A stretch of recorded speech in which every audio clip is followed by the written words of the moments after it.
Colorado isn't flirting with that line anymore. It's driving straight past it. Artificial intelligence is everywhere now. It's being handed roles that once belonged only to humans, including traffic law enforcement. For years, speed cameras were just a minor annoyance that knew where you were. But now Colorado has moved beyond that old system and replaced it with something far more powerful.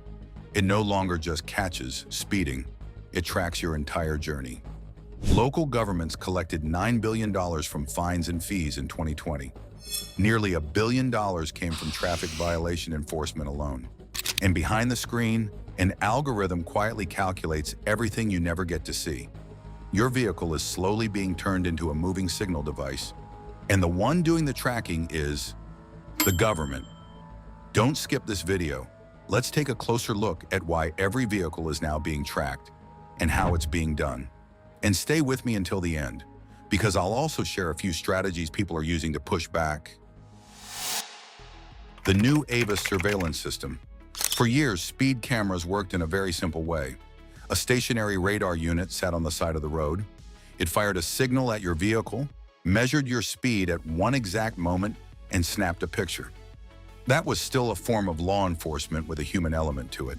It had physical limits, blind spots, margin for error. But Colorado's new AVIS system has completely changed the game.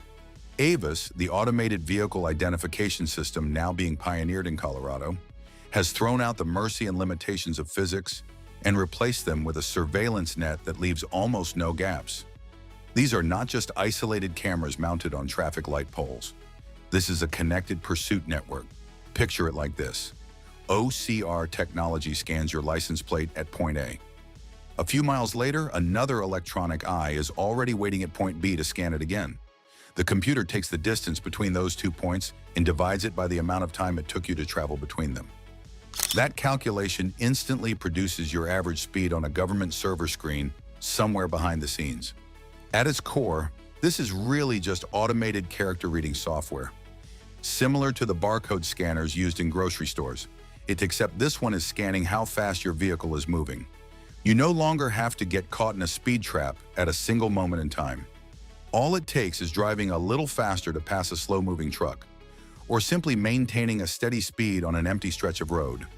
If your average speed ends up more than 10 miles per hour over the limit, the system automatically generates a massive ticket for you without requiring any explanation from a human being.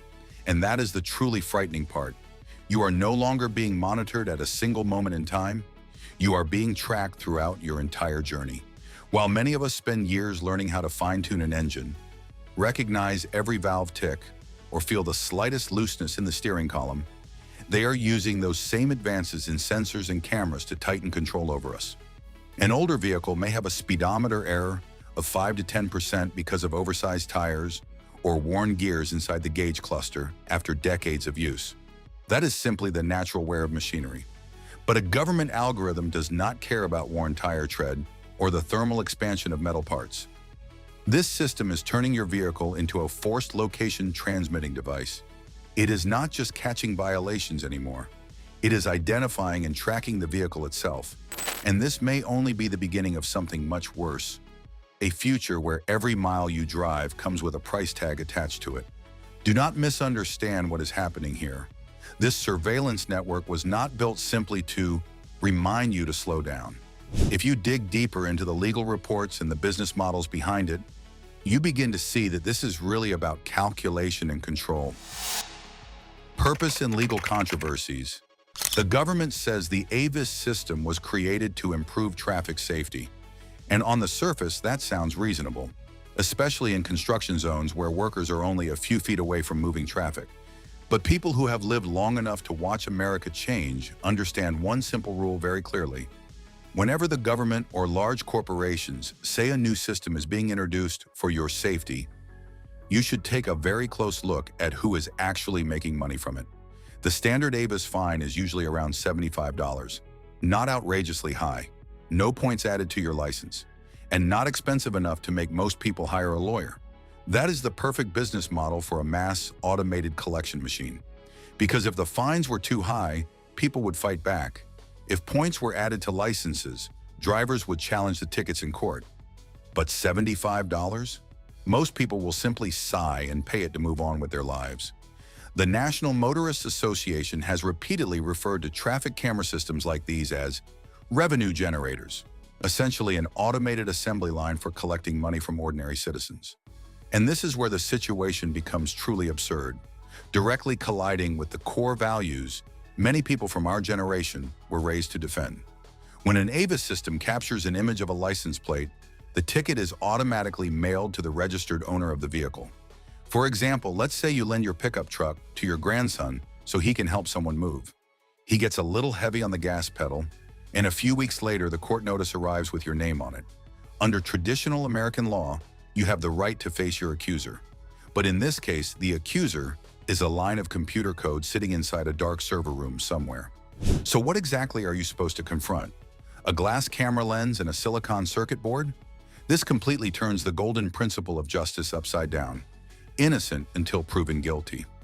With AVIS, you are treated as guilty by default unless you can personally prove that you were not driving the vehicle at that exact moment.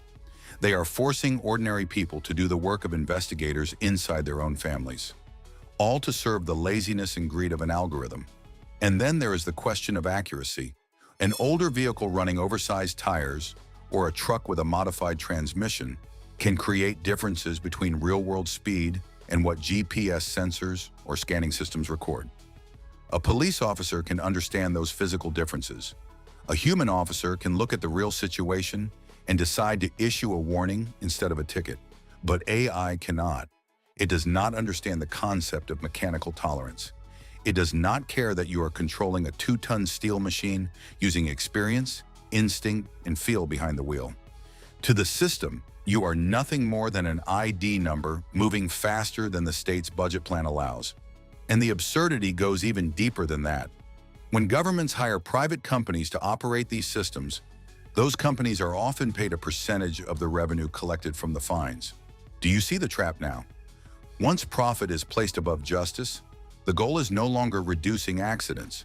The goal becomes maintaining a steady flow of violations to keep the machine fed. Privacy concerns surrounding the AVIS system. In the mechanical world, we know that even the smallest oil leak can eventually destroy an engine worth tens of thousands of dollars. Your privacy works the same way. Once you allow the government to create a small opening into your personal life through a system like AVIS, your freedom slowly begins leaking away until there is nothing left. AVIS is not simply traffic enforcement. It is a wide area surveillance system that watches everyone indiscriminately. Traditional traffic cameras usually activate only when someone runs a red light or speeds through a specific location. But AVIS works more like a giant dragnet stretched across the roadway. It does not care whether you broke the law or not. The moment your vehicle enters a monitored zone, your data is scanned, digitized, and stored. That transforms every law-abiding citizen into a tracked subject, even while driving completely within the law. It is no different than secretly placing a tracking device on someone else's vehicle without their permission. Under normal circumstances, that would be considered illegal behavior. But when the government does it under the name AVIS, they call it progress. 1. The massive dragnet, wide area surveillance without distinction. Let's start with the harshest reality of all, mass surveillance. The traditional speed cameras people were familiar with only captured an image when you actually did something wrong, like running a red light or speeding through a specific location. It worked more like a police officer standing on a street corner, only blowing the whistle when a violation happened. But AVIS is completely different.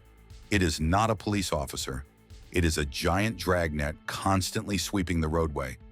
The system works by collecting data from every single vehicle that enters a monitored zone in order to calculate average speed between checkpoints. That means even if you are driving completely within the law, holding a perfectly steady speed like a precision stopwatch, you are still being logged into the system. Your license plate, location, time, and route are all recorded by government servers automatically and without condition. It turns every law-abiding citizen into a monitored subject. Do you see the imbalance here?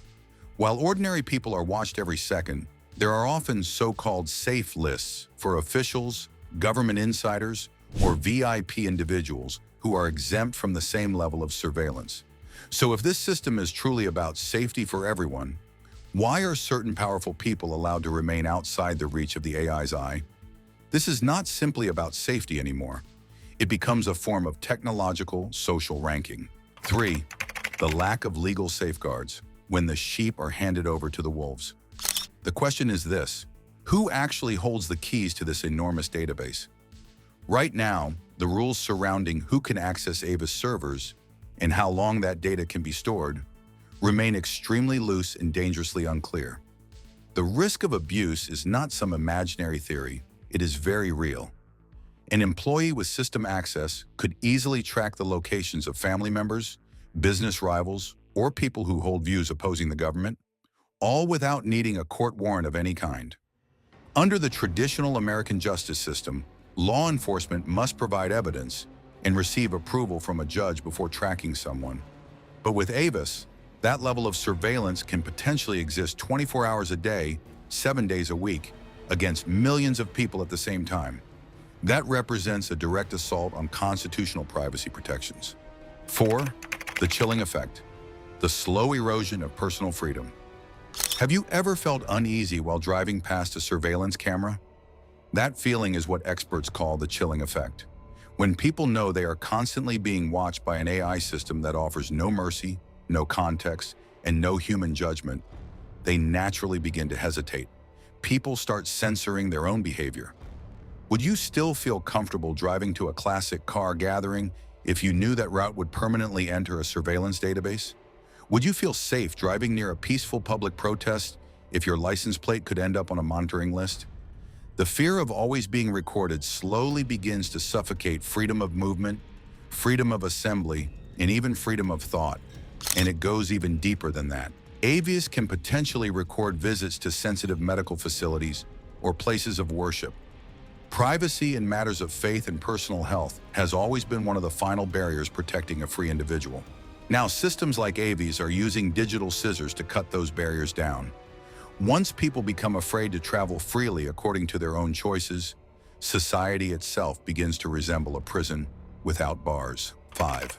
Mission creep, the coming trap of the VMT tax. And this is the critical point I want you to pay very close attention to: the danger of mission creep. In the mechanical world, we know that when a part is forced to perform a task it was never designed for, disaster usually follows. AVIS was introduced gently to the public as a tool meant to protect construction zones, but that is only the first step. Once this infrastructure is fully built, its purpose can easily expand far beyond traffic safety. So what is the real long-term target? The answer may be the VMT tax, the Vehicle Miles Travel Tax, a system that charges drivers based on every mile they travel. Instead of collecting fuel taxes at the gas pump, where people still have some control over how much they buy, systems like AVIS could measure your exact driving distance and mail a tax bill directly to your home every month. In other words, they turn the simple freedom of movement into a subscription service you must constantly pay to maintain. And it does not stop there. That same driving data could eventually be shared with or sold to insurance companies so they can adjust premiums based on your travel habits. Drive to work early in the morning? Higher rates. Travel through an area labeled high risk? Higher rates. Any pattern they can identify can eventually be converted into money. Our vehicles are slowly being transformed into rolling payment and tracking machines, and this becomes the foundation for using AI to monitor and regulate nearly every aspect of human behavior on the road, from illegal parking to unauthorized lane usage. Every small mistake becomes subject to punishment by algorithm without discussion, explanation, or human judgment. Strategies for pushing back. AVIS may look impossible to defeat, but in reality, the system is filled with both technical and legal weak points. 1. Attack the algorithm's Achilles heel. Demand your right to confront the accuser. According to experts from the Fines and Fees Justice Center, automated enforcement systems may violate one of the most basic constitutional rights, the right to confront your accuser. Never automatically assume you have to pay the ticket. If you are willing to stand your ground, request an in-person court hearing. Because if the officer who signed the citation does not appear in court or cannot prove that the AVIS equipment was properly calibrated on schedule by an independent third party, a judge may dismiss the case immediately. One example is the federal lawsuit filed against the Chesapeake speed camera system. The lawsuit argues that these camera systems directly violate the Sixth Amendment, the right of every citizen to confront the person accusing them. These tickets are often signed by someone who was never even present at the scene. They did not witness the event themselves. They simply looked at a blurry computer-generated image. As of 2026, lawsuits like these remain one of the biggest obstacles for cities trying to turn public roadways into automated cash machines. Demand the maintenance and calibration records for the equipment. If the machinery was inaccurate, their evidence may be worthless. 2. Use the owner versus driver loophole. Legally speaking, AVIS photographs the license plate, not the face of the driver. Traffic defense attorneys connected to the National Motorists Association argue that the burden belongs to the government to prove who was actually operating the vehicle. It is not your responsibility to confess for them. If the photograph does not clearly show the driver's face, you may have the right to state in court that you do not specifically remember who was driving the vehicle at that exact moment. Do not let them convince you that the registered owner is automatically guilty. 3. Cut off the digital trail. Cybersecurity experts constantly warn people to limit the amount of data they voluntarily give away. If you drive a newer vehicle, go into the settings and disable telematic systems and connected services whenever possible. To put it plainly, these systems use built-in transmitters and receivers inside the vehicle to constantly collect and send data about your GPS location, speed, driving habits, and even engine condition back to the manufacturer's servers. Do not allow your vehicle to become an informant against you. AVIS is only one part of a much larger surveillance network. If your vehicle continuously uploads GPS data to manufacturer servers, governments may eventually obtain that information without needing a single roadside camera. 4. The power of overload. Finally, there is strength in numbers. The National Motorists Association has argued that when enough people challenge automated tickets, the enforcement system itself begins to overload. If large numbers of drivers demand hearings and fight back, the cost of court operations and legal processing can eventually exceed the $75 they collect from each ticket. And once the machine stops producing profit, pressure begins building to dismantle it. Government convenience is often paid for with the freedom of ordinary citizens. Do not allow algorithms to decide your journey for you. Subscribe to the channel and stand with me in protecting mechanical freedom, personal independence, and our right to remain in control of our own machines.